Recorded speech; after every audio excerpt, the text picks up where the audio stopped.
எபேசியர் 1 22 23 வந்து வாசிக்கிறோம். பாடி ஆஃப் கிரைஸ்ட், சரீரம், சபை என்பது கிறிஸ்துவின் சரீரம். அதனாலதான் ஒருத்தர் சபைக்குள்ள கள்ள உபதேசங்களை கொண்டு வந்தாங்கன்னா அது தப்புன்னு சொல்றோம், எக்ஸ்போஸ் பண்றோம். இல்ல இது தவறான உபதேசம், இது வந்து பைபிள் படி இது இல்ல அப்படின்னு சொல்லி எக்ஸ்போஸ் பண்றோம். ஏன்னா கொலைசர் 1:18 அவரே சபையாகிய சரீரத்திற்கு தலையானவர், எல்லாவற்றிலும் முதல்வராய் இருக்கும்படி அவரே ஆதியம் மரித்தோரிலிருந்து எழுந்த முதற் பேருமானவர். ஒருத்தன் ரட்சிக்கப்பட்டான கிறிஸ்துவின் சரீரத்துல சேர்ந்துடுறான், ஒரு அவயமா வந்துடுறான், ஒரு பார்ட் ஆஃப் த பாடியா வந்துடுறான். அப்போ எந்தெந்த இடத்துல ரட்சிக்கப்படுறாங்களோ அவங்க எல்லாம் கிறிஸ்துவின் சரீரத்திற்குள்ளாக வந்துடுறாங்க.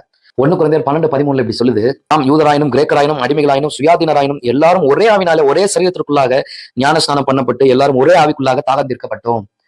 நான் ஐபிசி, நான் ஏசிஏ, நான் என்எல்ஏஜி, நான் ஏஜி, நான் எஃப்ஜிஏஜி, சிஎஸ்ஐ, பென்டகாஸ்ட், எல்லாம் டினாமினேஷன்ஸே கிடையாது. அமெரிக்கன், நான் ஆப்பிரிக்கன், நான் இந்தியன், நான் தமிழன், நோ, எல்லாமே கிறிஸ்துவின் சரீரம், அவ்வளவுதான் முடிஞ்சிச்சு.